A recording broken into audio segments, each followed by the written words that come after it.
welcome to Turn the Page, the official podcast of the Syosset Public Library.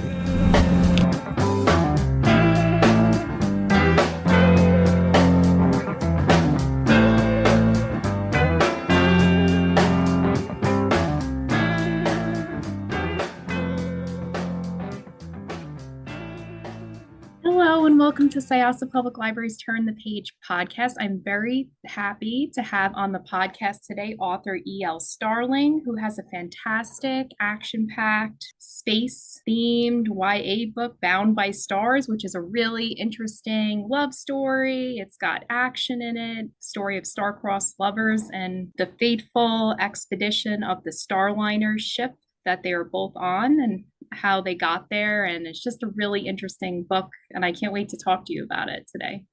Yeah, thanks for having me.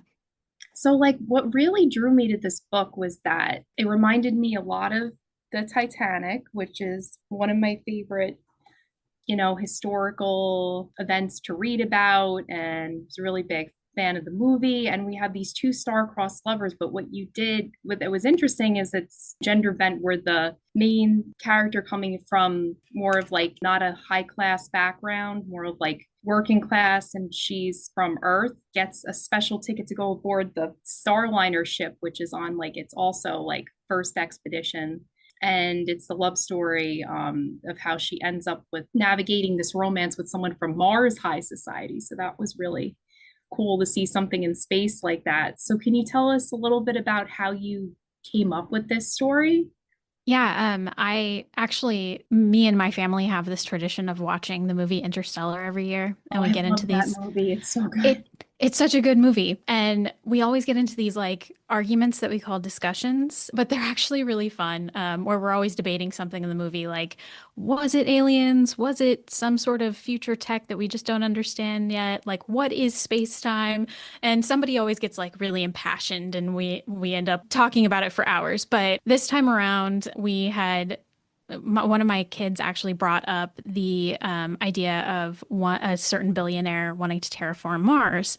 And that just kind of led us into a discussion about like, what would that look like? Like, what would society look like with that happening? And I immediately knew that I wanted to write a book around this concept, but also I wanted, my characters to be from either side of this society.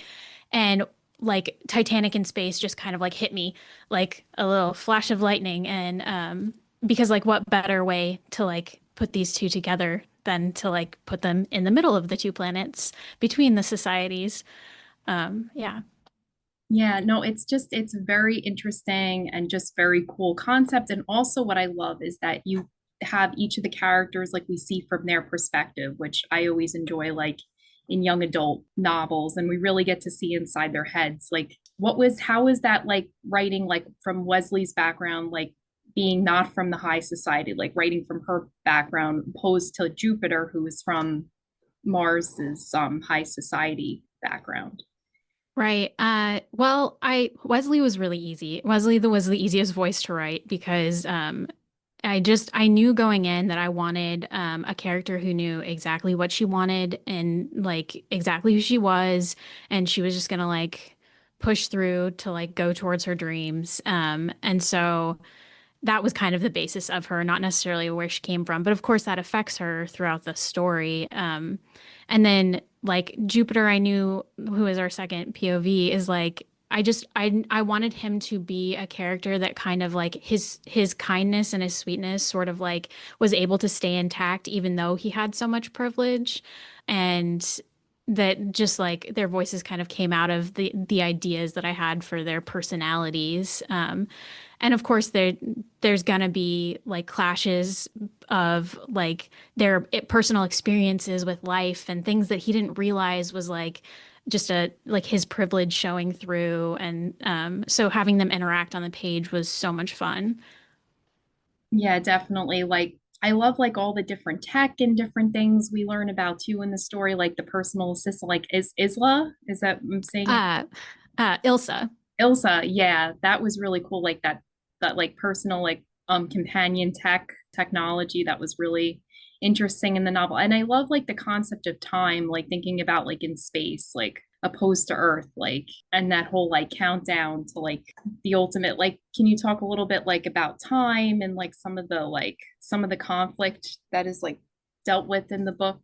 Well, I gave them a clock because obviously that helps with the story when you have a ticking clock Yeah. of start to end. But I originally was researching how long it would actually take to get to Mars, and that would have been a really boring Yeah. timeline. So I Yeah. decided that I was just going to yada yada through some very future unrealistic tech and Yeah. decide we were going to get them there in 36 days because that felt like the right amount of time to make my characters fall in love. And also, like I knew that I was going to mess with the timeline because I really wanted that Titanic parallel of like, it is the fastest Yeah. ship. We're going to get there earlier than we expected. Like, I really wanted those moments for people who are fans of Titanic, the movie and the history to like put that together. Like, I see what she did there.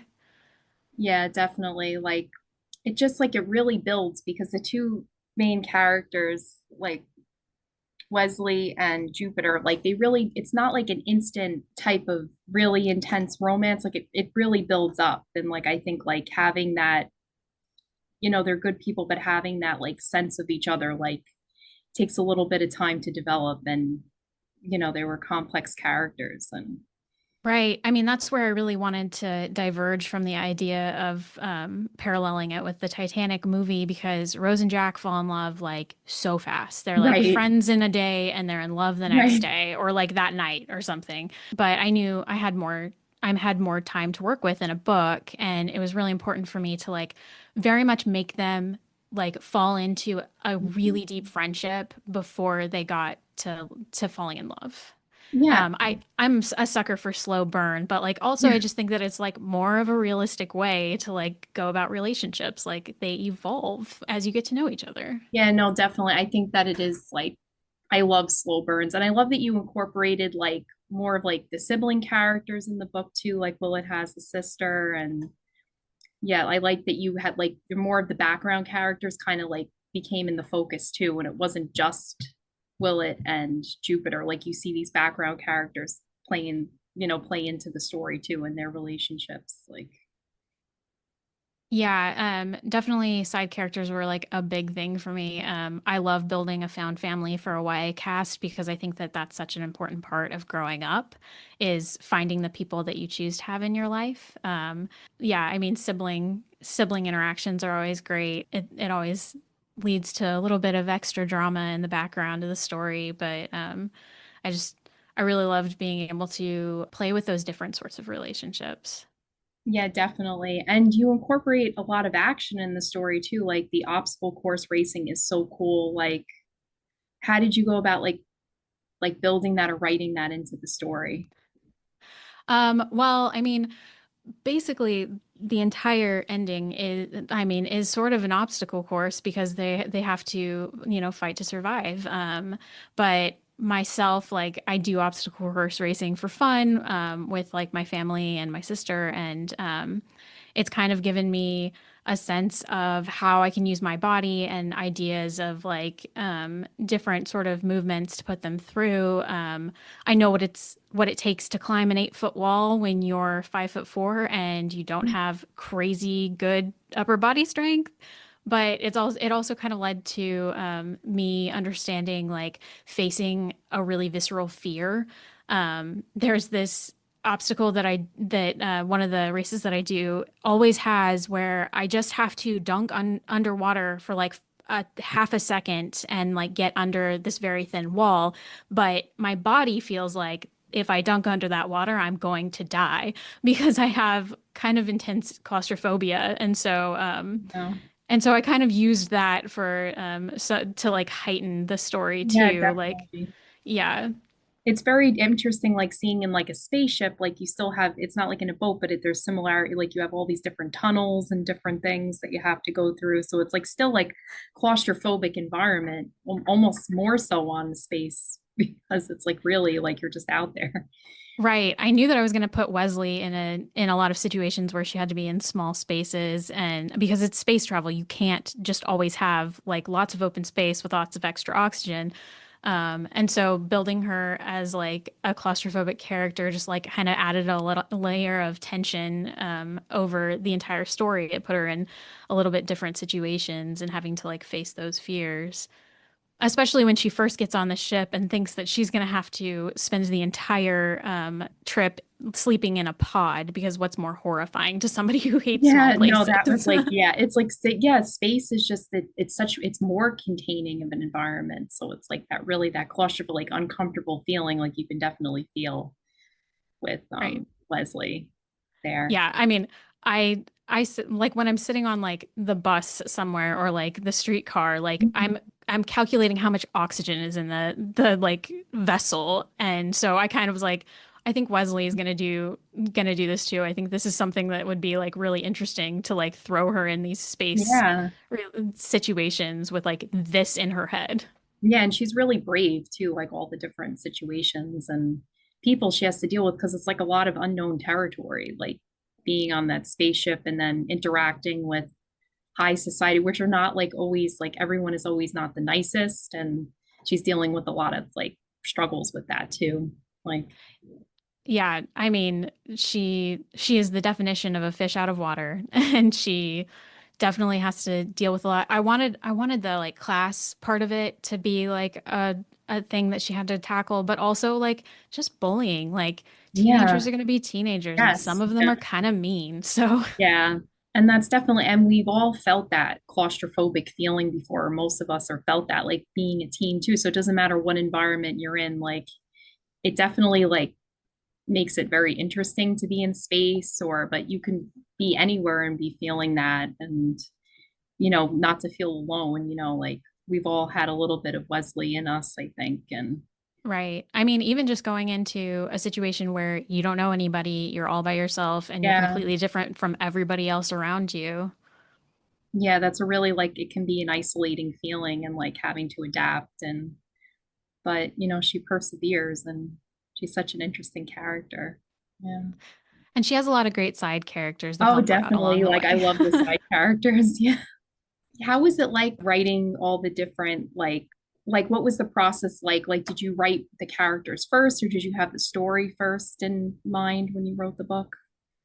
I definitely I feel like Wesley and Jupiter just kind of came to me with the hook that I started with. So I just started with them, and then as I like built out the story, I found all of the side characters.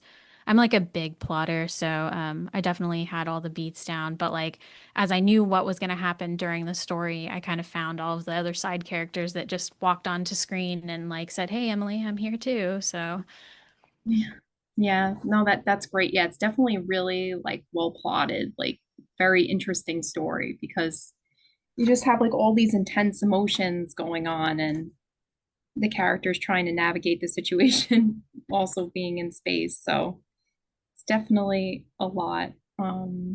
Just even Mars in general, like I haven't seen a lot of books taking place on a mission to Mars. Like, was there a specific reason like why you chose Mars as like the final destination? just the like idea of terraforming Mars was kind of where I put that.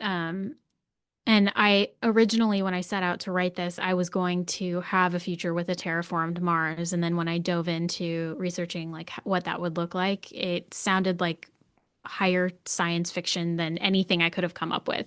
So I just scrapped the terraforming idea and decided that we were gonna throw some like habitat cities on Mars and just make them really luxurious, and it was just like it was an interesting thing to me. I'm also a big Andy Weir fan, so I'm sure that there was some Oh, Martian in my brain while I was yeah. working on this.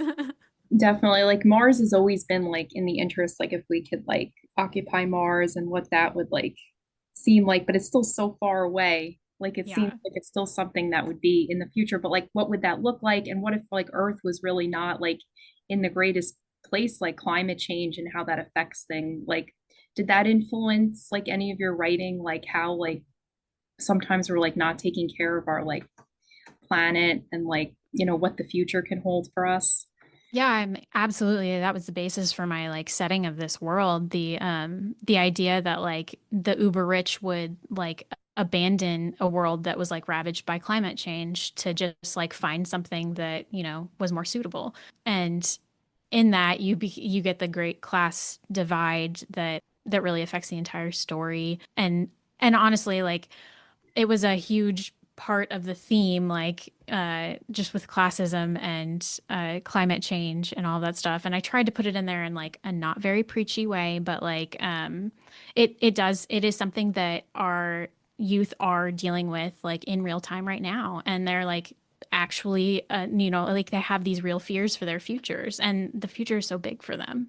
Yeah, definitely. And like it's all in that interest in like space and like what are the how far we can push and like what are some of the repercussions of like space travel and different things like tackling new technology and what are some Right. things that could possibly happen. It's not all good. Sometimes tech, can have issues too. And that's the whole, Right. you know, Right. I side. definitely leaned into that in this, but I like tried to do it in a way, or in Bound by Stars, but I tried to do it in a way where it was like still really accessible to people who aren't necessarily sci-fi fans exactly. Like I still wanted it to be a situation where it wasn't like super off-putting. Like it didn't get too deep into it to the point where like they were like, they're explaining too much about the tech. I like this isn't really me. And like they could grab onto the romance and like follow that through the story. And then when I was building the ship, I also like I wanted it to be super high tech and like really lavish and opulent and exciting and have all these interesting places that my characters could explore. But I also wanted it to kind of be a place where the reader could almost forget that they were in space. Oh, definitely. Like you really feel like you're in like another world. Like it's a whole new world. Like it's almost different than imagining like in our own space system, like you're able to go into like what if there was like a parallel universe that this could be going on. So that's a really cool concept, like almost like an Alice in Wonderland kind of feeling too, that Right. everything is kind of like a little bit different than our world, but like what could be if things were a little bit changed and how that would affect us. um but it's great that the ship that the Boundless is so opulent and like it really like goes back to your original, like you did a lot of research, I'm sure, about like the Titanic and like what that was to people. Like we didn't live in that time, like what that was like we can read about it and research it, but just like getting that kind of evoking that feeling of wow, like this is an amazing ship. Like that's like really like just to all the characters, that's like a really big deal, like all the places you created on it. Yeah, I mean, that was really a fun part. And I was gonna spend the whole book on this ships with these characters, so I needed enough for them to do and like exciting things for them to interact with. So it was really fun that like I built it into this like luxury like vessel of excess. And I mean, I got to put an arboretum in space. Like Yeah, that it was gave me that opportunity. yeah, that was really that was so cool. Yeah, I can really think, oh, like you can have this in space because it's all like this kind of like tech that hasn't been explored yet. And it Right. but it wasn't like you said, it wasn't like something that was like above your head or like sometimes you're reading a book and you're like, wow, I'm trying to figure out all this and it's so complicated to follow along with all the different characters, but it was like, no, it's really accessible and it ultimately it's a love story and it's really interesting how that like all builds up and it's not instant, like it takes work. And I think that ultimately love is like what drives the story. So Yeah, I mean that was the center of this story. I like knew that I wanted it to be like kind of an epic romance, but obviously with a slow burn. I really just wanted time to develop these characters individually and then together and like let them discover like how much they appreciated each other's differences instead of trying to change each other. yeah, no, that's really important because it's like and you it's like a lot of showing and not telling too, because we're like seeing from their perspectives and it's really just those two, Wellet and Jupiter. So it's like really intimate, like we get to see them like really inside their mind, like what's going on. So from a third Right. perspective, we wouldn't have gotten that much. And I really Yeah. liked how you wrote from like that first person. you. Yeah, that just felt right for this one when I got into it because their voices were so clear in my head. So they just had to be first person. That's like a preference for me with a lot of young adult books. I just love reading inside the characters' heads, and I just feel like it like helps you connect with the story too. Right. There's like a lot more intimacy to it. Like you get to know them on like such a deep level. Yeah. It's so this was like such a like amazingly like crafted and really like you could see inside the head of the character story. Would you ever write another book set in space or like a companion book to this? I am actually working on book 2 right now. Oh, awesome. That's really exciting because it does kind of leave off on a very Yeah, interesting. it's a bit of a cliffhanger. Yeah, I like kind of kicked myself for not writing an epilogue, but the fact that I'm getting to do a book 2 is exciting. that's really exciting. Yeah. How, like, if you were to write, like, do you have like a set number of books or you're just gonna take it one at a time? I mean, at this point, I'm seeing this as a duology. Like I expect there's going to be 2 books and that's going to kind of finish out this world. Yeah. That's awesome though. It's like that's like just enough so it's like sometimes you can get like all the story told and it just Right. ends like right. Well, can't Yeah. wait. I mean, down the line too, I have plenty of backstory. I could write prequels to this and it would be really Oh, fun. awesome. That would be really cool and fun. It'd be interesting to see like Earth too, like more Right. into like what exactly like came with that. That's like really interesting point too, like how and how the Mars society, like we get a lot of like how it developed, but like even more into Yeah. that would be really cool. So definitely, well, I so enjoyed like speaking with you today about this, and this book is going on sale very soon, like July 1st. So Yep. I'm gonna tell people to check it out in the library. Like it's gonna be such a huge interest to all readers, and I hope that readers listening to this go out and check out Bound by Stars by E.L. Starling. It was such a great, fun read, and I can't wait to see Aw, what's next from you. thank you so much. I had fun talking to you too. Thanks for having me. Of course. And we're going to end this chapter of Turn the Page. It's time to close this chapter of Turn the Page. Join us for the next episode.